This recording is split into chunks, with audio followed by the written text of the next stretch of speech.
आपण आता करणार आहे करंजीचं सारण. त्यासाठी आपण आता काय केले, 2 मोठा खोबरा किसून घेतलाय आणि तो भाजून घेतलेला आहे. आणि इकडे रवा भाजून घेतलेला आहे 1.5 वाटी. आणि इथं खसखस आणि विलायची पावडर आहे. तर आता सगळं आपण एकत्र करूया. भाजलेला रवा तुपामध्ये आणि ही विलायची पावडर आहे, खसखस. आता आपण चांगलं हे एकत्र करून घेऊया.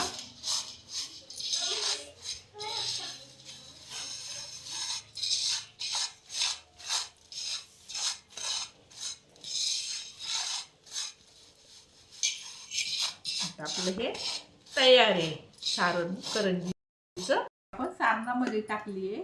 आता हे आपण मिक्स करून घेऊया.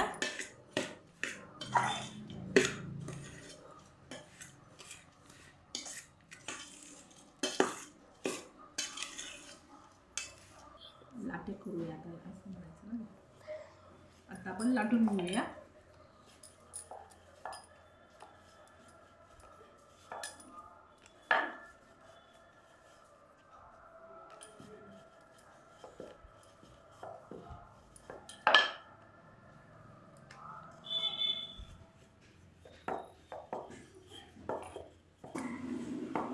आता आपण ही थोडी अशी पातळ लाटून घेतलेली आहे, त्यामुळे ती खायला कुरकुरीत लागते.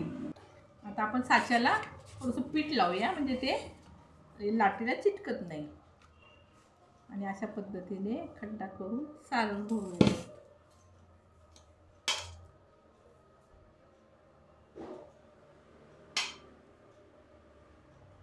भरपूर भरायचं, म्हणजे ते खुळखुळ्यासारखी होत नाही, चांगलं दाबून.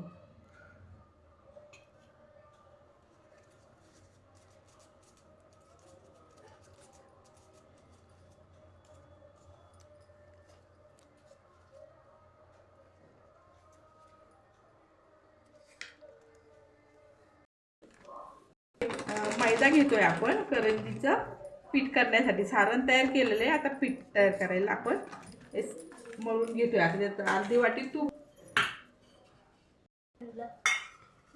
मोहन त्याला घालायचं, म्हणजे खुसखुशीत करंजी होती आपली.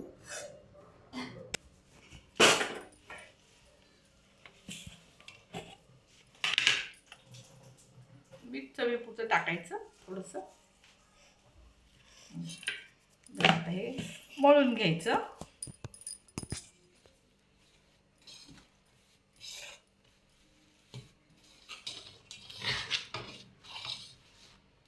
आता आपण हे छान तूप हे केलं, चांगलं मळून घेतलं आपण, म्हणजे गाठी राहत नाही त्याच्यात. आणि मग आता हे आपण मळून घेऊया.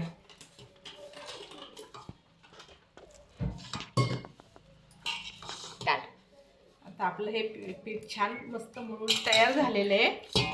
आपण या वाटीने 3 वाट्या पिठी साखर त्या सारणामध्ये टाकून मिक्स करूया. आता हे सगळं टाकूया त्या सारणामध्ये. आता आपण तेल तापलेलं आहे, तर करंज्या तळायला सोडूया त्यात.